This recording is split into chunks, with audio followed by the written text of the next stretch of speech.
The views and opinions expressed on This Can't Be Adulting are solely those of the host and do not represent or reflect the views of any individual, organization, employer, or entity we may be affiliated with. The content of this podcast is for informational and entertainment purposes only. Listener discretion is advised. Yo, welcome to This Can't Be Adulting, the podcast where two guys who probably should have it all figured out absolutely don't. Careers, money, relationships. No one handed us a manual, so we're figuring it out the only way we know how, with real talk, deep dives, and a whole lot of laughs. I'm Herb. And I'm Derek. And if you're out here wondering, am I doing this right? Trust us, you're not alone. So hit play, relax, and let's figure this out together.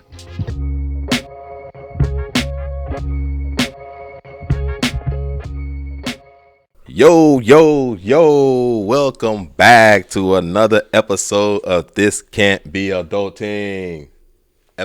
Season 2, episode 24. 24. 24. There we go. 24. Now you said it like without 24. with the Count Dracula fucking. 24. We're making fun of our heritage last time. He said he was impersonating us. Like, bro, you the same shit. I'm trying to assimilate. That's not how we sound, bro. Damn. We got bass in our voice. Some of us do at least. Right? Yeah, you're That's right. what you think of when you that think is of what I hear. Latino, right? I hear that it's something about the. I don't know what the instrument is. It sounds all but whiny the music and like shit. there's like the horn, so like that- the yeah, so that that's just how you makes think it- people yeah. Hola, yo soy español. There we go. See, why you acting like this ain't what it was? That's I'm the one in here with the. See, I can do that. I'm Latino. You know what I'm saying? Oh, I can make fun of my peoples. You know what I mean? Right. Okay. See, I thought I was showing love. I guess that's how some people be when they be using like other minorities use the N word. Be like, yeah, I'm just showing love. Yeah, bro. what you mean? Oh, is that how it be?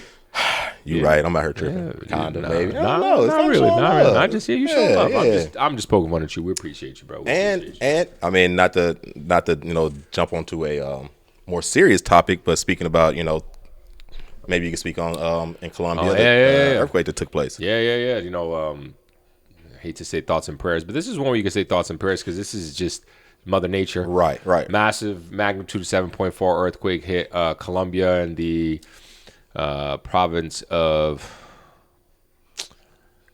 Choco, I believe. It's actually named after Choco. I can't remember what it's called. Yeah. But Okay. it was about 90 miles southwest of Medellin, where my family is. So it was really close. The epicenter was, at least. Yep. And so my parents felt it. My family felt it hard, strong in crazy. Medellin.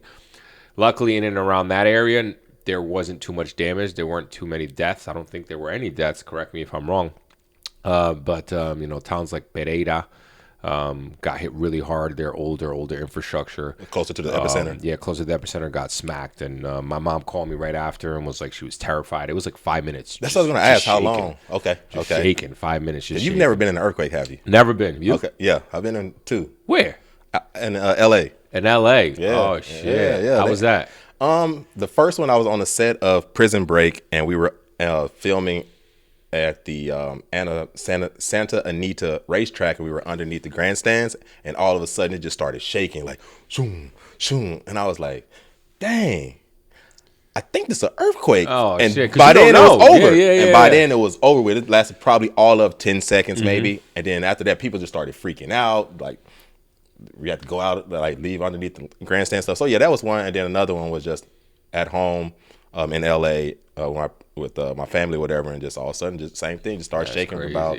That one is shook probably like same 10 minutes, but it was some aftershocks 10 seconds. There was some few aftershocks, but it wasn't anything crazy. But yeah, it was interesting. Yeah. I think it was maybe my parents may have been in it before, but it was definitely scary and just so much going on in the world. There's a lot of natural disasters going on too and shit like that. Venezuela just had a massive earthquake too earlier this year.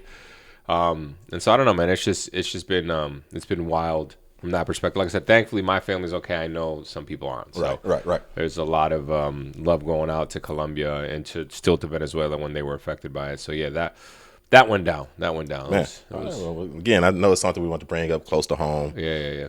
We seen it in the news, and they're just curious. Again, thoughts and prayers to those affected. And Thoughts and prayers, and not those fake thoughts and prayers from our congressman, though. No, my real ones, It's a natural disaster. It's not a man-made one, motherfuckers. I think it's just Mother Nature just pissed at us, bro. Okay. She pissed at us. I mean, I don't like, I feel like, we really, even in the grand scheme of things, time wise speaking, we really ain't been that hard on her. Time wise, correct. Yeah. Geological times. Yeah, that's what I'm saying. Yeah, I mean, it's been 175 years maybe that we've been rough on it since the Industrial Revolution started in the 1800s. I was gonna say that. See, I wasn't even gonna go to like World War II. I was gonna just start like 1945. Oh, you think that was when it started getting bad? bad? That's when we started, really just kind of. It's been getting really bad. And once you smokestacks I'll give and all you that. I give you the. With that said, and we've yet to have an episode on this because that's still sitting on our docket. Our climate change episode. Oh yeah, I'm still sitting on that climate docket. But the reality is when we talk about Mother Nature and like we're hurting her, and this is all true.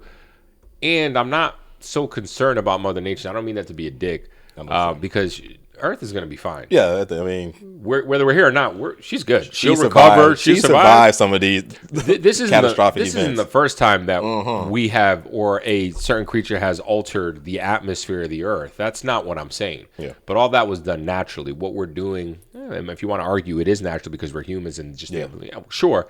But the things that were done before, again, were naturally, and they were done by organisms that had no brains, didn't know any better. The reason we have so much oxygen was because of and correct me if I'm wrong, not correct me if I'm wrong, I'm probably saying this wrong, the eukaryotes, bacterias, essentially so many of them were, I want to say created, but were born. That's the right word. Why can't I think of the word? Sometimes I get on here on the mic and I forget my words, but it enriched the atmosphere with oxygen, and that completely changed how Earth was. Yeah. The whole thing. So this isn't the first time that a living being on Earth has altered Earth's atmosphere. But my point is with that is like, what's the point if we're essentially going to kill ourselves out? And I don't know if we're going to go extinct. I don't necessarily mean that, but a lot of people are going to die.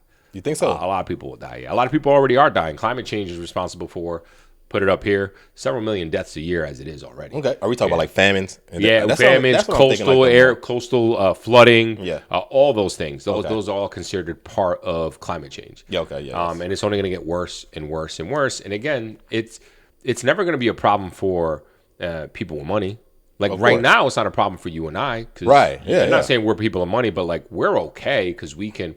It always affects the people on the bottom of the totem pole first. Well, I think that kind of leads into our topic of the conversation today. Look at that segue without even knowing. Man, I mean, I'm picking up what you put down. We be out here, dog. The reason why I don't affect this, someone will say that we have a specific privilege. We have a privilege. Don't have to worry about dealing with these things, and that leads us to our topic of the conversation today. Is we're speaking on privilege. The talk on privilege. On privilege. That's a big topic of discussion that a lot of people talk about because a lot of people throw that word around, and a lot of people get offended by that word. Yes. And so we can have a full episode just talking about it. Well, I mean, and one of the reasons that thought of this topic today is because of what's going on in the WNBA. Oh, talk to me about that. And if you guys, if anyone hasn't seen the WNBA, I would say has been under a lot of under a microscope, a lot of scrutiny, and it has nothing to do necessarily with the game per se. It's a lot of the politics and things that's going on outside of the game. For instance, there was a player that was fouled. The Indiana Fever Hot Topic team has Caitlin Clark on it. Sophie Cunningham. And she was fouled, hard foul. The girl that fouled Sophie Cunningham was ejected. She went onto her Twitter page and wrote white privilege with no context to it. And of course, that just opened the floodgates for everyone coming in and speaking about this is what's wrong with the WNBA. What is white privilege? It's always about race and all these different things. And my stance on this all has been like, it's so much coming from people that don't follow the WNBA. Of course. And it's like, what's your real goal? Like, what's your angle here? What's your ulterior motive? And it just speaks. And I think that, we're speaking on privilege today, but it just goes to like how privilege is viewed in the United States right now and how it's weaponized, I would say. It's 100% weaponized. 100% weaponized. Now, start us with a good foundation. I was going to say now before what is the definition of privilege? How about we go into like what the privilege definition of privilege is, so we can get a nice little foundation.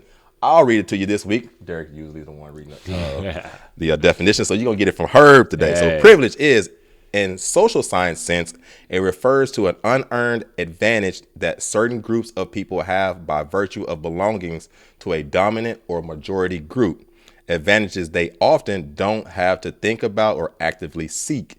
And the core idea I would say behind it is that privilege doesn't mean your life is easy or that you haven't worked hard. It means that certain aspects of your identity don't create additional barriers for you, barriers that others routinely face. And I think that's the big thing, is that Boom.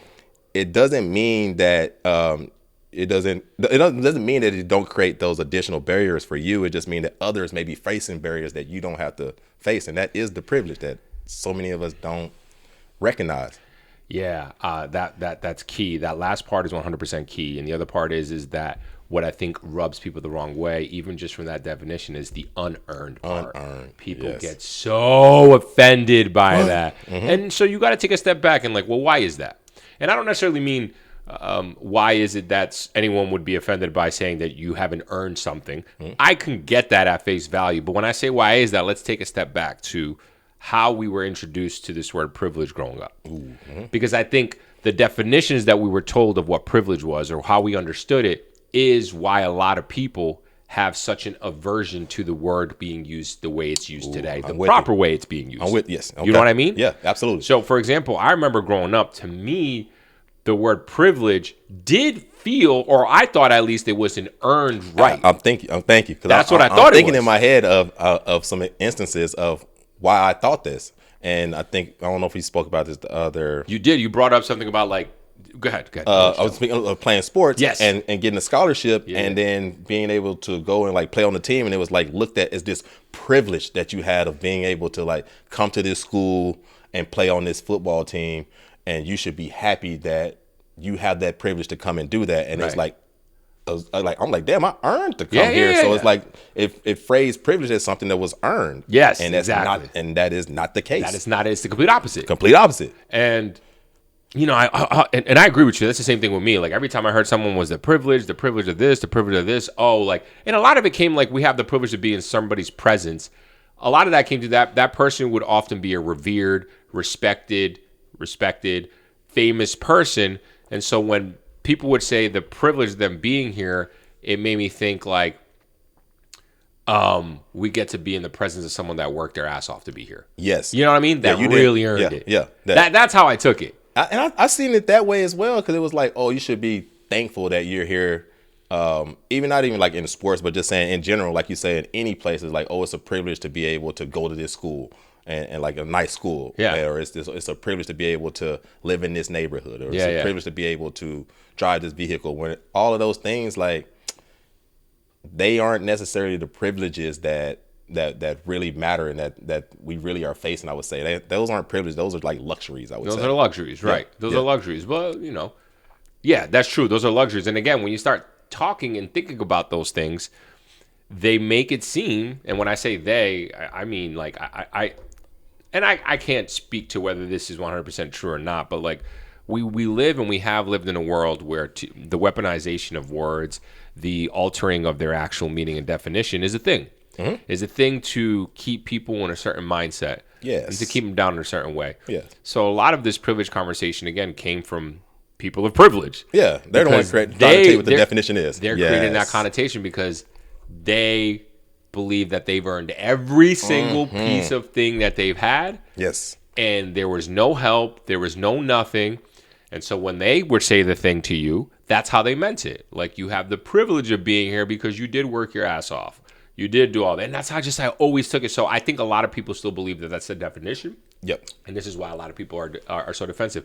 I say this too because it's so funny. I was watching a video just yesterday on Instagram. There's this content creator. I'm not going to call them influencers. Influencers are one thing. Content creators are one thing. His name is Joshua Dosh. You know Joshua Dosh? Nah. Black man. Political, like talking guy. What's the word I'm looking for? A political commentator. Okay. Sorry, Jesus, talking guy. Just the dude. Just no, like he's on CNN all the time. Yeah. He may have been on. He may have been an athlete somewhere. I can't remember, but either way, look him up. He was talking about. I hate this motherfucker, by the way. Blueface. I can't stand that motherfucker. Blueface, the rapper. Oh, yeah. Bro, he's got like a TV. I know you're talking about. I can't stand this ignorant motherfucker. He was arguing with one of the girls on his show being like, what you mean black people can't be racist? What you mean black people can't be racist? Blah, blah, blah, blah. And so Josh goes over and he goes, hey, man, you know, for young men growing up, it's good to be curious. Like, you're starting off in the record, you're asking what you mean not to be, you know, what it means not to be. But he gave the definition that you and I gave in the last episode about what the difference is between racism and racial prejudice. And I went in the comment section, because that's what I always do. And the amount of people that fuck with Josh, but were like, nah, fam, but you see, how can somebody, and like, after he just explained what the difference is, and they were still stuck on the definition that they believed racism was growing up, on what we were taught racism was growing up, which was hate for another race, and that's it. And that's it. And it's like, no, racism is racial prejudice. It's the two P's. It's racial prejudice and it's power. There we go. You combine the two, and now you have racism. And people couldn't comprehend it, even after he laid it down so well, because people are stuck in their ways. Again, remember the whole opinions conversation, the whole beliefs conversation? You grow up being told that it's this. That's all you're going to think. You're going to fight like hell for it not to be that, because it goes against your beliefs. And it somehow affects you in some way, or you think it does. Yeah, think your identity. Your ideology. Yes. It's the same thing with the privilege conversation and with that definition. I think people have been taught to believe, have been told to believe that privilege means you've earned everything that you have, versus the reality is that no, it's literally things that you haven't earned, literally things that, and again, when you say haven't earned, I think that just turns people off so much. Things that you have no control over, that you were born into. Well, and I think this talks about some of the functions of privilege, you know, is the invisibility to those who have it. And I think that's what it is. It's like one of the privileges defining features is that it tends to be invisible to those who benefit from it. And if you've never been followed in a store, denied a loan, pulled over without cause, those experiences just don't register you as privilege. Correct. They just feel like normal life. So the absence of a burden is easy to overlook because you don't have to worry about that. And that is the privilege. And I think that's where to get, you know, a little bit more is like the different forms of privilege in America that we face, you know, race, class and wealth, gender, education, sexuality, ability, religion. Like, these are things that I didn't even think about, like just not being disabled. No. Like, that's a privilege. That's a privilege. That's a privilege. It's a major privilege. Didn't even think about that. And one of the things about privilege is that they stackable. So the less privilege, or the more privilege that you have, the least amount of burdens and barriers that you face. And that's what people don't see. Like, okay, so you're a white Christian, heterosexual, you come from middle class, you gonna heterosexual. You got to, you claim to be heterosexual. You claim, you claim to be heterosexual. So you have all these different privileges, and those things add up to when you go into education. You went to Harvard, like you got all these things that line up for you that when, you know, on face value, you don't even have to think about, but they still work in your favor. Yeah. And I think that's what. And you still probably, you worked your ass off to get into Harvard. No it's not one like said you didn't. It's not like nobody they just accept nobody, but you have these underlying privileges that, to your point, are invisible to you and you can't comprehend. Yes, you feel like since you went to Harvard, you was the hardest working college student in America. And it's like, no, there's people at technical colleges that are putting in the same amount of work hours as a person in Harvard, but they're not going to have the same respect, or they're not going to have that same educational privilege as if you go into a job interview and on your resume it says you went to Harvard versus someone who went to Texas State. This is why DEIA is so important, because I think people forget that people love just calling it DEI. They don't realize that DEIA is what it's really called. A is accessibility. Oh, yes. Accessibility is for people with disabilities. Yeah. Matter of fact, over 50% of the work done by DEIA people is for accessibility. Oh. It's actually not even so much focused on race. The problem is that the infuriating issue is that people that wanted to cancel DEIA, they wanted to cancel it because they think it's just about accepting black and brown people where they shouldn't be accepted. That's all it is. They have no idea that most of the work is about the A, actually. Is about the accessibility. It's about the hearing impaired. It's about learning disabilities now that are starting to be things. It's about ramps and all this shit. Yeah. But people are so hateful that they think that black and brown people are getting this advantage that they are not, without actually knowing that they have the advantage of actually being privileged. Yeah, that is the privilege. Like, the fact that we even have to have the DEI conversation is your privilege, and that's hard for people to grasp. But I understand everybody's gonna fall back on, well, I had to pull it up by my own bootstraps, and I've never had anything given to me. And then when I've been passed over, what about the time when I got passed over by a job by DEI hire? And I know that I was way more qualified than they were. Bullshit. And it's kind of like, how do you, what do you say to that person? Because there's so many of those people, regardless if it's true or not. I'm sorry, regardless if it's reality or not, that's what they feel. Because I'm not going to be here to tell you anyone how we can handle that situation because I don't know. Because I just get angry in that situation. Well, how do you have that conversation with someone?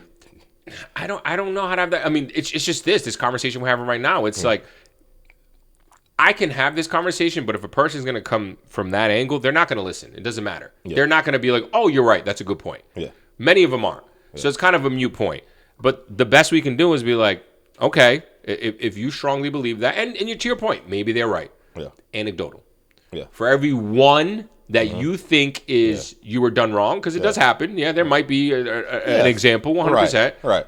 I will point to you a million where it went the other way. A literally million. Yeah, but I'm not trying to look at that. But you don't want to look at that because it's affecting only you. Because you got looked over because you think someone else was less qualified than you and was a DEI hire. And it's like, yo, that stuff is so anecdotal and it doesn't happen. How about the millions and millions of black and brown people that have been overlooked by mediocre white people to get the job? Yeah, I mean, that was the system. That's how the system was designed. There's a comedian that says, "God, give me the confidence of a mediocre white man." Like that's what she says. It's a woman, a mediocre white man. It's the reality of it. I haven't seen so many mediocre white men fail forward. Yeah, Donald Trump, not even mediocre, terrible man. He has failed forward so many fucking times. Yeah. How many times has he bankrupt his businesses? I think he is the epitome of privilege. Privilege, like in America.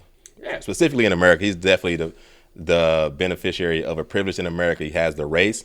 He came from the class. He has the gender. He got the education, even though not deserved. Yeah. You know, he's a heterosexual guy. Mm-hmm. You know, he's the ability, and he claims to be a Christian. Like he checks all the boxes, literally of what privilege in America is, and it's like, oh, he earned it. Yeah. And not to mention, like, we know how he got his start. Right. But we're gonna say that, man, that's the person who's out here fighting for me, the one that's earned it. I think the first thing to do is here's what I try to do when I have some of these privilege conversations. Actually, good point. Now that I think about it, is I try to acknowledge what my privileges are to try to disarm people right away. I go, hey, I'm a man. Yep. I walk around a man. Not only that, I'm a 6'2" man, which is a privilege being tall. Yeah. I had nothing to do with being tall. Not at all. I didn't do anything. I didn't exercise to be tall. I didn't do any of that. Yeah. No control. Yeah. I got lucky enough to have the privilege of being 6'2". Yep. I didn't do shit to be a man. I was just born a man. Yep. In a society that is very patriarchal, very misogynistic, that already puts me at an advantage. We were talking about this when we were talking about the Run, Hide, or Fight episode. Yes. We have the privilege of men where we don't walk around worrying about whether we're going to attack by a man. Yep. Whether, can I run if it's too dark outside? Oh, is somebody going to do something to my drink? Yeah. We don't think about that. At all, bro. Never comes to my mind. At all. Never comes to my mind. That is a privilege that I fucking have. Yeah. I also, to an extent, have the privilege of a good education.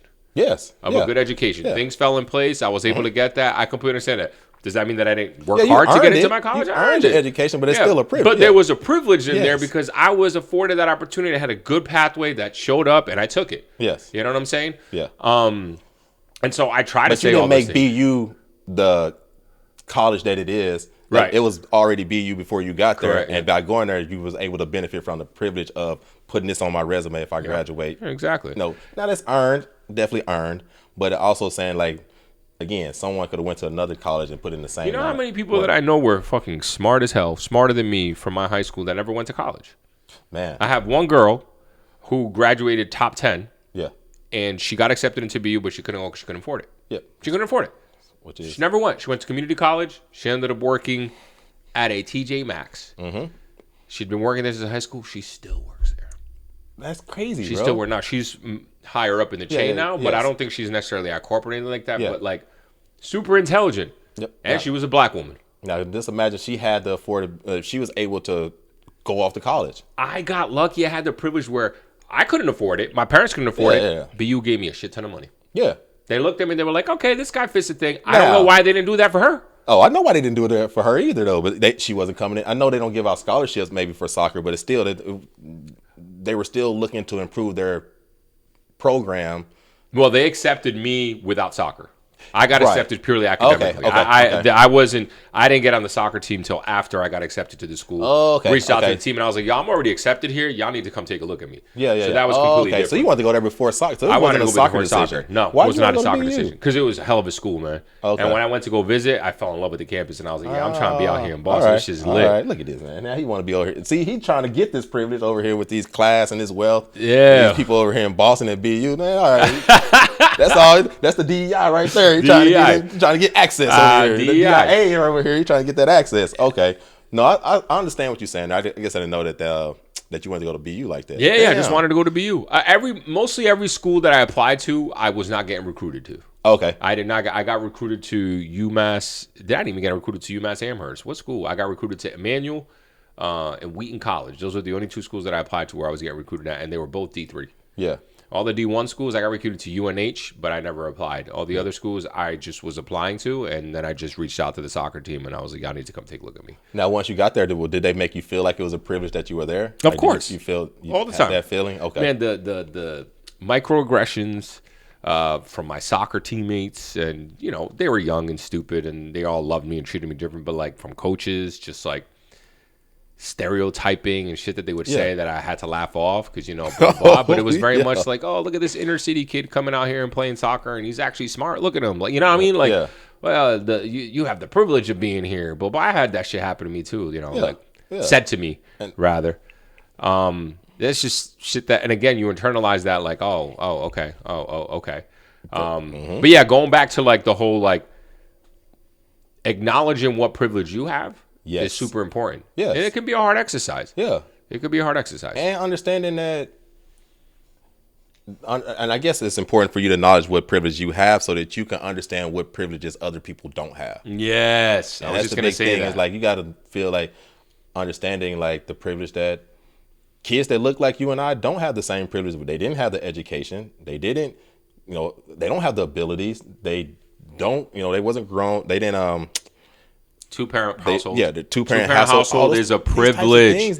Is a privilege that people don't understand. And it's not to say that you can't be a successful person and you can't do big things. That's not what I'm saying. It's not about making excuses. Again, there's reasons behind why certain people might fall behind over why other people might not fall behind. Because people love to point out, again, the anecdotal evidence of the one person who came from nothing and came poor from white people aren't privileged. That's a big they're not privileged in certain ways, absolutely.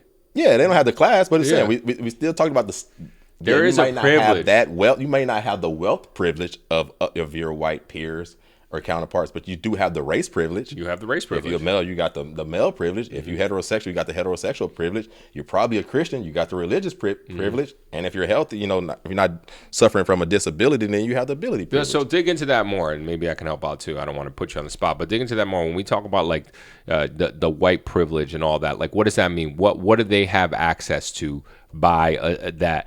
What do white people, white male, heterosexual Christian males have access to that maybe some of the rest of us don't have access to just by being that? Yeah, so I mean, just speaking on race specifically, you're talking about fewer barriers when it comes to hiring, housing, criminal justice system. I mean, you can look at it.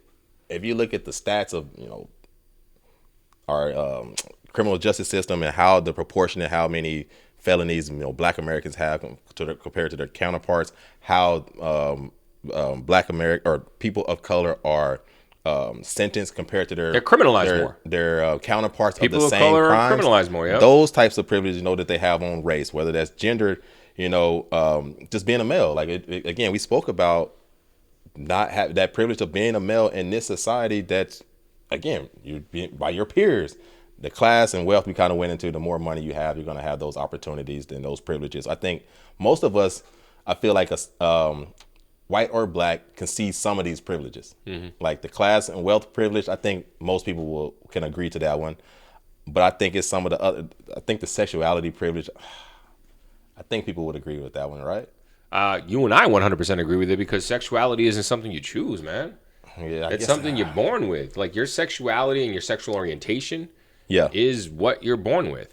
And I do think a lot of people don't think that's the case. That's the problem. Yeah. A lot of people think that's a choice. That's a choice. You're right. So then it's not a privilege. Yes. And it's like, no, man, we have a privilege of being cisgendered men. That we're straight. Yeah. And we don't even have to. And it's the funny thing is that it's not something you have to come out to declare.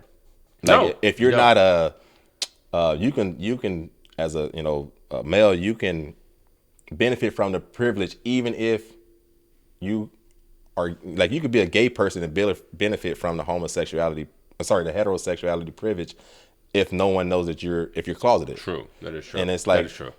You still have that capability right there to be able to benefit from the privilege, even if it's not true about you. So I think we see that. I mean, we see a president who's benefiting from evangelicals and religion, and he's not a Christian. So even just understanding that aspect of it, of people even manipulating, like knowing what the privileges within our society are and manipulating them is another thing that's just, I didn't even think about that from the aspect of people doing that, like privilege manipulation. Example. Like I'm not really a Christian, but I go and I act like it. I go to church. But I don't live a life of Christianity. Right. That I would say that would be someone playing that way. That sounds like 80% of Christians. So I didn't want to be frank with you, bro. See, hold on now. Hey, y'all get in the chat, get in the comments, get on Derek. I'm just saying, Hey, Christians be the biggest sinners. And they be lying about it. I say that. I can see where you say that at. Yeah, they be lying about it, dog. Yeah, but I feel like some other debates or some of the things you hear about privilege as well is that how do you do when someone says talk about privilege creating division, like these it goes like this. Critics of this concept argue that it fosters resentment. So it's saying like, oh, we talk about privilege, so like, oh, y'all keep bringing this up, and that's not what's wrong. That's a privilege. That's a privilege. That's a lot what's happening with this WNBA situation. It's a privilege. That they're bringing this up, and it's like, yo, that you why? And that's went back to why, like, what is your ulterior motive with the WNBA? Are you trying to promote the game? Yeah, what you trying to do? Or are you trying to sit here and jump on and look at this as an opportunity to jump on some type of hot topic when we're talking about privilege? And then also that same thing, with the Indiana Fever, they had the trans issue with with the players that showed up, and one of their Indiana Fever come out, and now she's on Fox News, and they're talking about what about the is there an actual trans player in the WNBA? No, and you had these former want to be WNBA players. Yeah, Cantor and he turned so fucking conservative, that piece of shit. And Royce White, and he didn't make the NBA because this dude was afraid to fly. But now he want to talk about he a girl and he want to be in the WNBA. But that's not what he's saying. And I know, and that's what I'm saying. Like, you see people doing these types of things, this manipulation, bro. And it's like, why you keep flying in? It's crazy, and maybe it doesn't have to do with the whole privilege thing, but that discussion right there, which is I thought what you were going with when you talked about WNBA, when we talked about this topic yesterday, was that trans thing. Yo, that shit pisses me off so much because it be the fucking people that be complaining about, like, well, what about when a guy really wants to play in the NBA? They love throwing that at like liberals. Like, there's a bunch of liberal men who are just going, oh, I just want to be in the NBA and be creepy and be with girls, but when in reality ends up being the conservatives that are the ones doing it. Just to prove a point. Yeah. They're the worst ones. I'm not even talking about like them being, yes, I can see them doing it to be sneaky and be gross, but like just to quote unquote prove a point. But like, who are you trying to get with that? You're a conservative. Like, what do you like? There's 0 trans players in the NBA, zero. Let alone any men trying to get in the NBA. Besides you two fucking sickos who are conservative dumb idiots. Yeah. Like, you're just being a fucking dumb piece of shit. Yeah. Just because, like, this wasn't a problem, and it still isn't a problem. It's not a problem. You're just doing it just to get news media coverage. And it's kind of like, so the WNBA needs to come out and make a statement on their policy on trans players in the WNBA when there is not a single trans player in the WNBA, and because these two idiots talk about that's what they want to do, now they have to come out and make a statement. That's it's in bad faith. It's deflecting from the real problem, but it's creating that division. Yes, they're the ones creating the division. Yeah, that's what I'm saying. They're the ones using that privilege to create that division. Yeah, they love, and when I say they, let's be honest, I'm talking about conservatives. Just this is it, conservatives. Period. That's what I'm talking about. They love to talk about, oh, you're dividing. You're making it always about race. You're making it always about privilege. When it's like, no, motherfuckers, you guys make it about that all the time. Yeah. So if it is about race and and privilege, then we're gonna talk about it then, and we're gonna talk about it properly. Here's what's actually happening. But again, XYZ. No, that ain't how they saying. Well, what about that one time? Exactly. What They're about always that one about that time? one time. That one time, like in a about that one population of time? 350 million people. It's just insane that that's the top of discussion, because the reality is that they don't want to discuss that groceries are at an all-time high. No, that's about Gas prices are at an all-time high. Yeah. Our deficit is ballooning out of control. People can't afford to live. Yeah. And inflation is going up and up. They don't want to talk about the real topics. Instead, they go, oh, here's this trans person over here. Look at this. Oh, look at Iran. Look what they're doing. And it's like, yo, nobody's life is materially any better Yeah.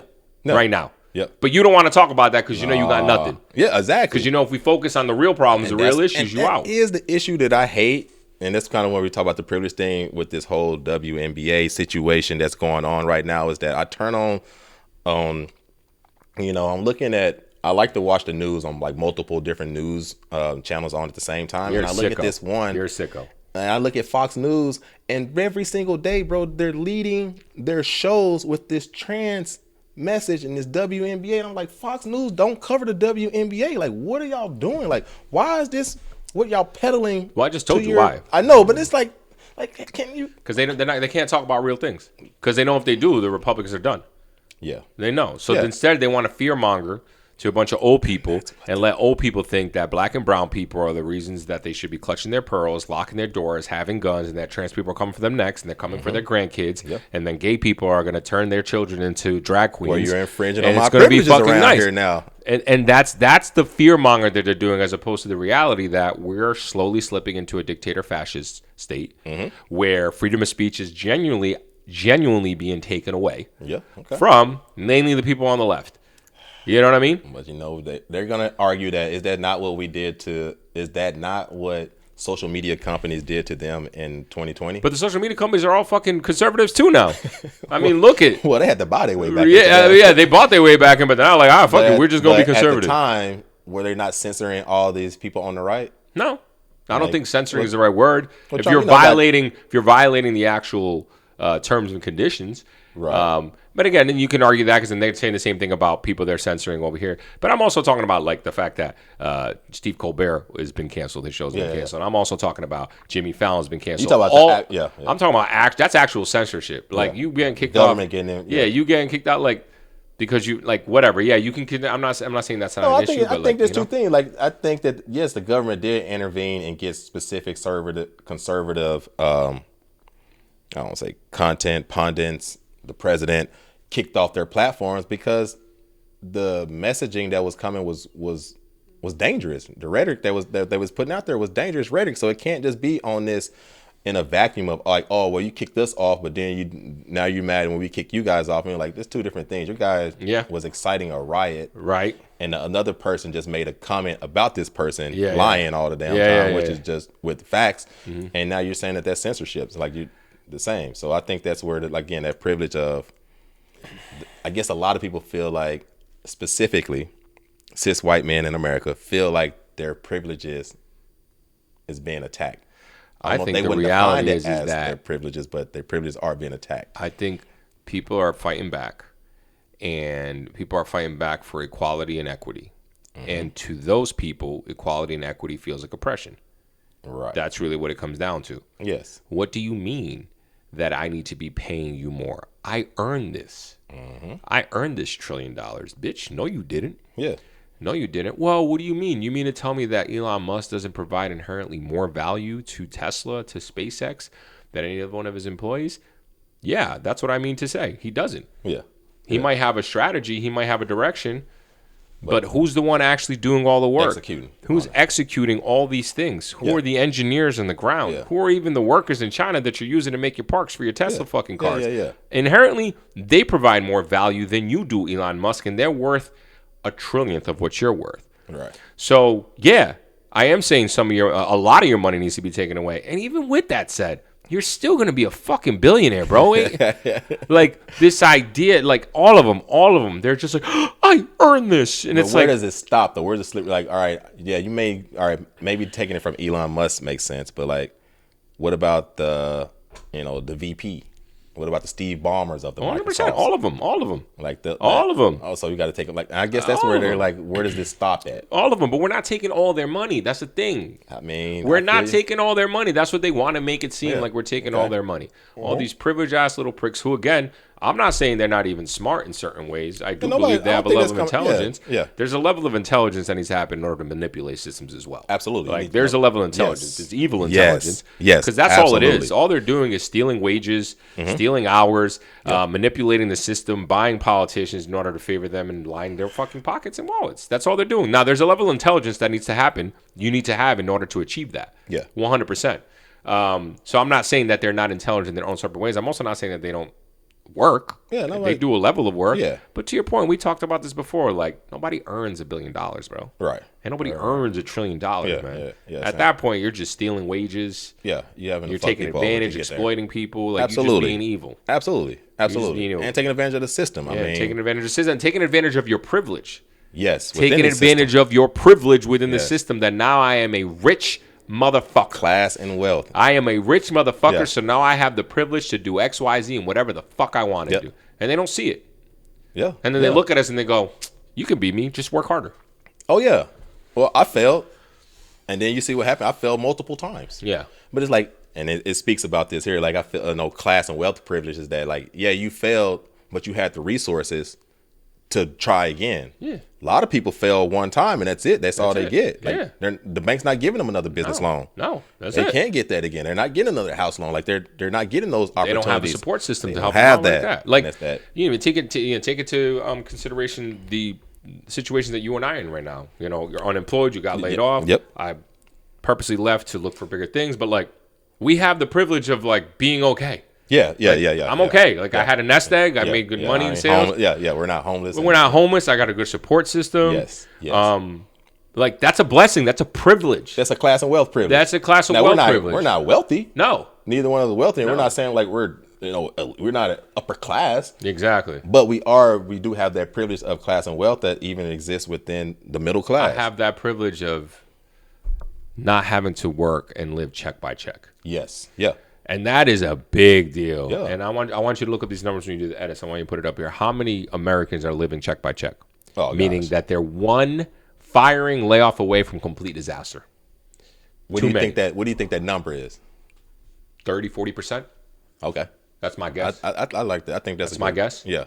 Man, when I tell you that's a privilege, and again, it's not to say that I didn't work hard to get the money that I needed to do what I needed to do, but I don't have to work 2 jobs. I don't have 2 kids. I don't have a family member that got sick, and now I'm the caretaker, and now I have to work 2 jobs at all, so I actually can't put money aside because now that I'm taking care of this. But like, there's so many circumstances that people get to do that have to do that. And I would say, like, even in my situation, looking for a job, like I have the privilege to look for a job at a certain level than other people who may be able to looking for a job at a specific wage level that even if they got that job, they're still going to be going paycheck to paycheck to paycheck to paycheck. Like they're just looking to survive. They can't even get access to the type of to the level of income to even be able to, no matter how much work they putting in, to just get ahead. Like, dang, I can't even start to save. I can't even, like, a lot of people, and we speaking of the percentage of people living paycheck to paycheck, but even people that are maybe 2 paychecks away,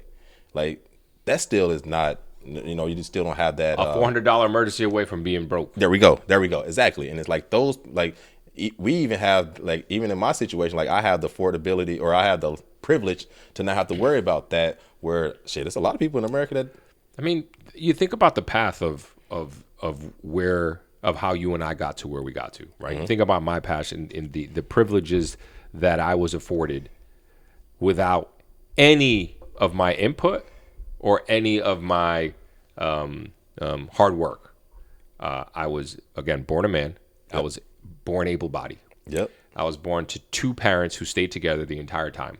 2 parents that were thankfully employed every single time. 2 parents that thankfully had a warm meal for me 3 times a day, had a roof over my head every single time, put clothes on my back, who instilled good values and morals with me and told me that and made sure that I worked hard for it, who took me to soccer practice, who paid my $1,000 a year to pay for soccer when they could, who ended up finding scholarships for me when I couldn't for someone to pay for me.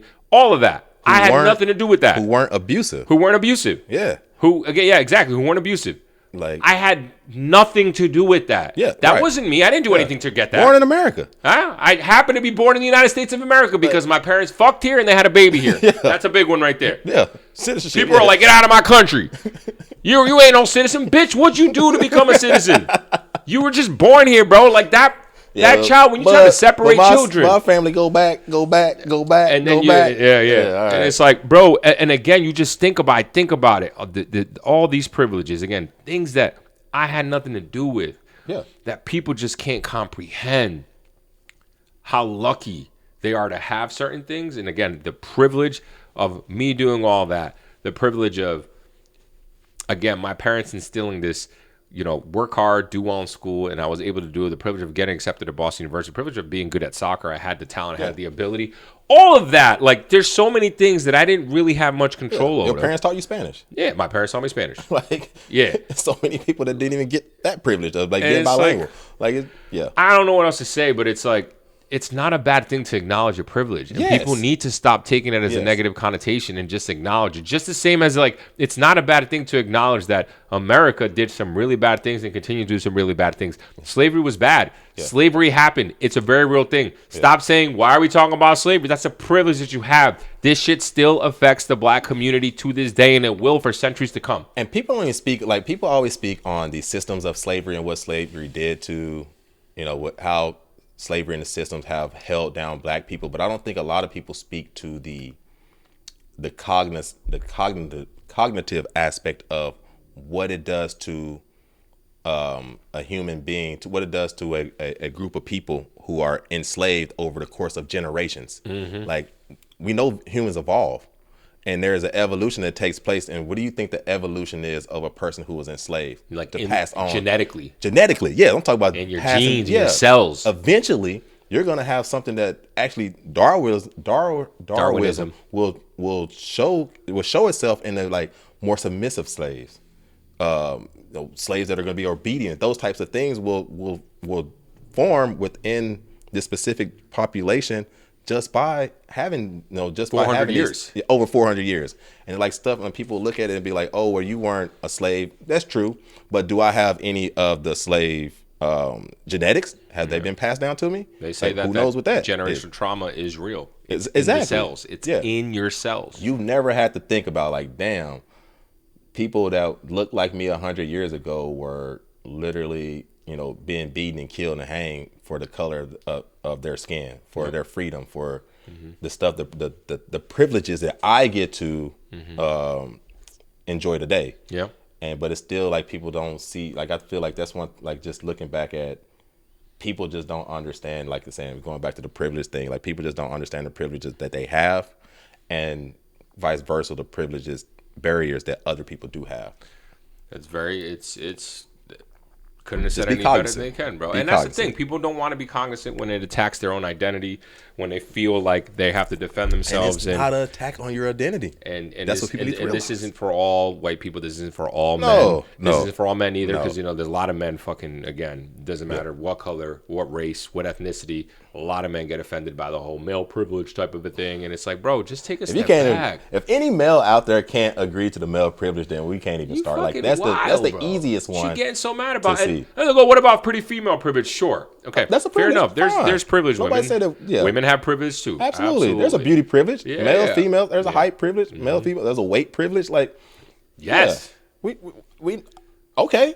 I know that. Like, why can't we just recognize Why can't we recognize it and be like, it's a good point. Yeah. I think people feel attacked and make them feel like they didn't earn, or the only reason why they got there was because of certain privileges. And that's not necessarily the case. It's not a vacuum. Yeah. It helped, though. Yes. And just acknowledge it. And it's okay. No one's saying you're a bad person, because, again, going back to privilege is something that you can't control. Agreed. And so no one's saying, fuck you. People are going to say, fuck you for your privilege if you're acting like a fucking dick about your privilege and acting like everyone is less than. But if you're like, hey, you know what? I got to acknowledge that I do have some privilege and I got here from it. People are going to be like, cool. Thank you for acknowledging it. But you're not going to find a Christian out here that's going to be like, oh, it's a privilege to be a Christian in America. You being a Muslim, definitely is some barriers, or you've been, Hindu, Arabic, whatever your religion may be, is definitely going to be some barriers here in America. That's not how we look at it. We like, no, you're not a Christian, then something is wrong with you. I'm already, like, I'm not even trying to defend my privilege. I'm more so looking at you as like, what's wrong? Yeah. And that's what, like, even just the religious privilege that we have here in America, people don't even see that. Yeah, it's some wild shit, bro. It's some wild shit. The whole privilege conversation, is going to be something that's going to be had for a very long time, because people are digging their heels in, and they want to continue moving forward with their idea of what privilege is, which is earned assets, earned status, all that. When the definition is complete opposite, man. And like I said, I'll conclude my piece here by saying that I think the best way to disarm anyone when having that privilege conversation is by starting to acknowledge your own privilege. Yeah. It makes it easier. Yeah. When you're talking to someone, to be like, hey, look, I've got privilege. I've got this privilege. I've got male privilege. Absolutely. I've got able-bodied privilege. Absolutely. I've got pretty boy privilege. I'm with you. Shit. I'm telling you. Mouthpiece privilege. All this privilege. All this thing. You know what I'm saying? Yeah. You know what I'm saying? But like you said, definitely by acknowledging that is a start. I think that's important. Man. Anything else you want to add to conclude? I think that was it. To just be cognizant of your privileges and be accepting of other people's barriers. Yeah. What are your thoughts on privilege? How do you guys feel about what is privilege to you? What do you guys feel when someone says, oh, you're privileged because of X, Y, Z? How does that make you feel? Yeah. Do you guys feel aversion towards it? Do you not feel like how do you feel? Like, we would generally want to hear, because this is a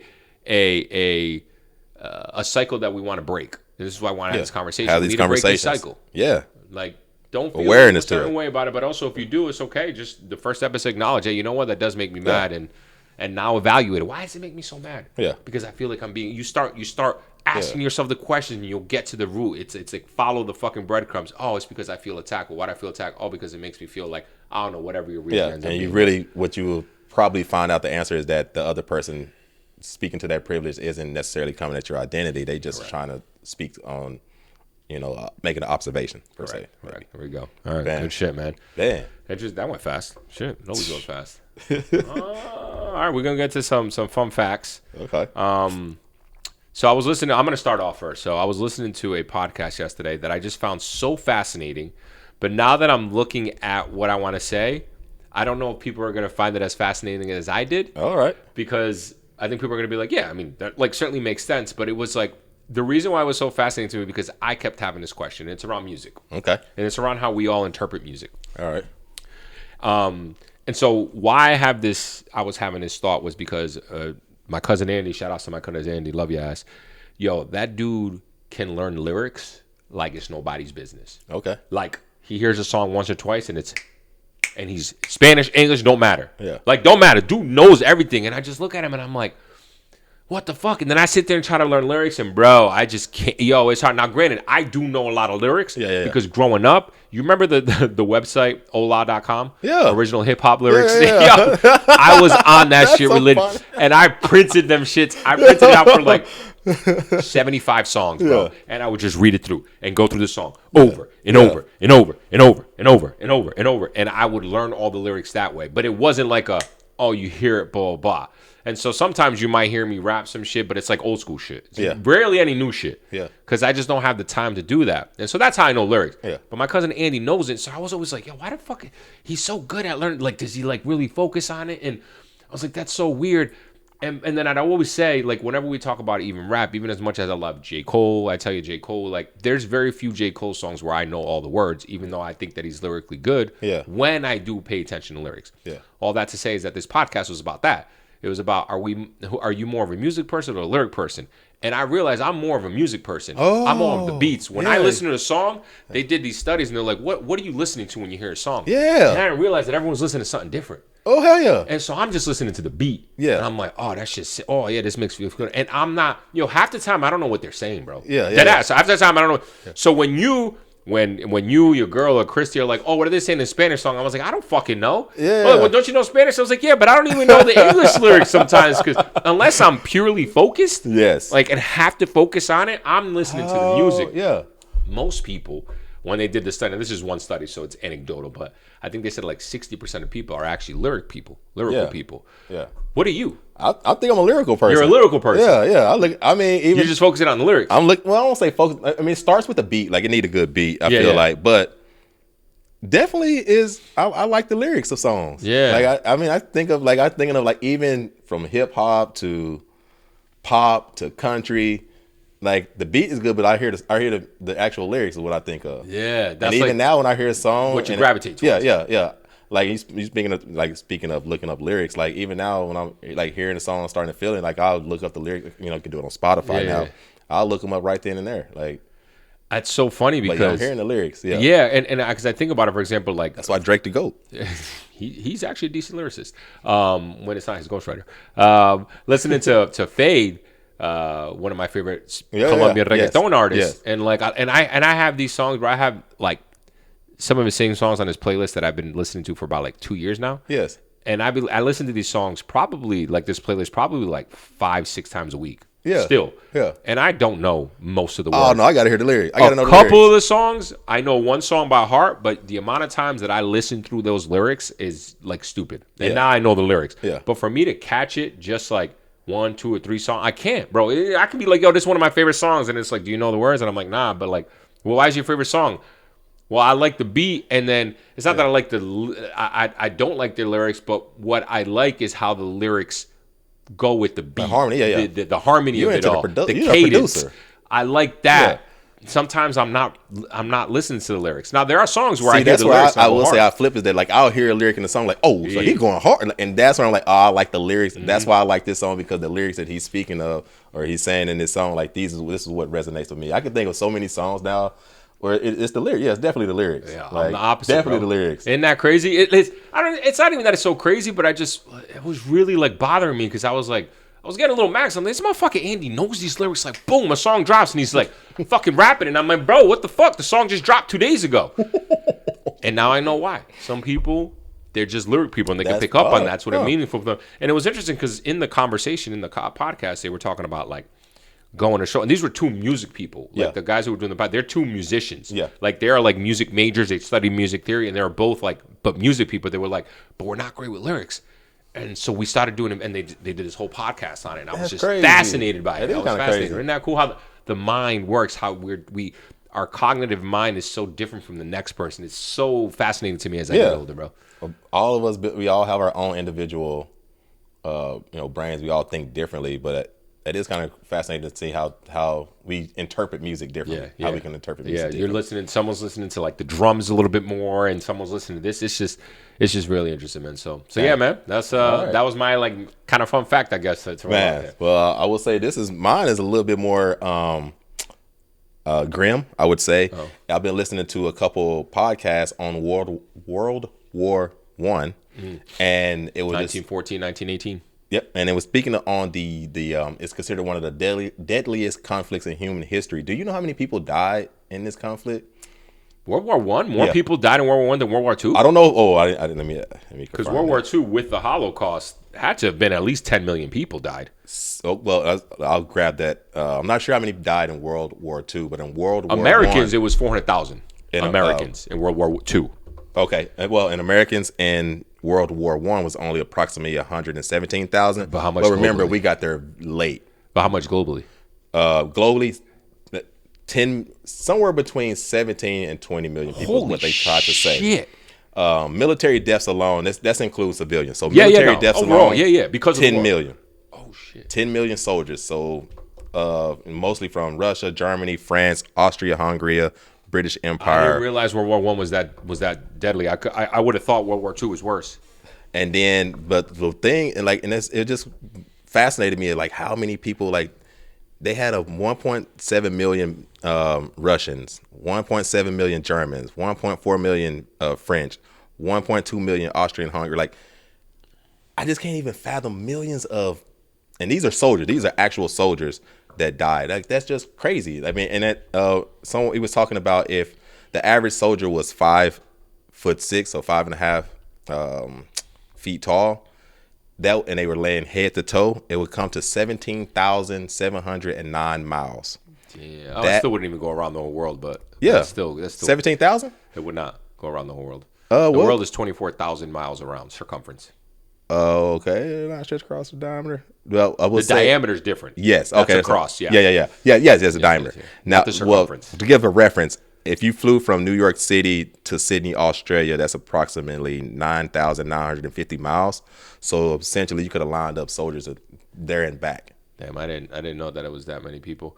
With that said, that is a lot of people, and that was still only a small percentage of the global population. Yes. 'Cause at the time, I would say global population was like 5 billion people, maybe at the time. I'm not gonna get that. I don't know what the global population was. And I'm not saying that makes it any less. Yeah.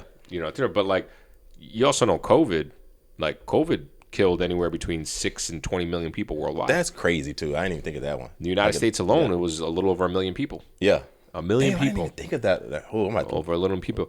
Again, you know how many Americans died in World War II? 400,000 people. And they were like, so many Americans died. How many people died in World War I? 150,000 people. How many people died because of COVID? Over 1 million. That's crazy. I didn't even think about And that. people are out here like, COVID's not a big deal. Mind you, Vaccine it's didn't work. still less than 1% of death rate, but Vaccine didn't work. yeah, that's what they say, right? And so that's a whole nother thing, man. This whole Fauci thing going on right now, bro, they be pissing me off, bro. That's gonna have to say that for. Oh man, bro, Yeah, we're not even gonna get into it, man. We're out of it. All right, Yo. well, interesting fact, bro. Stay safe out there. Stay safe out there, man.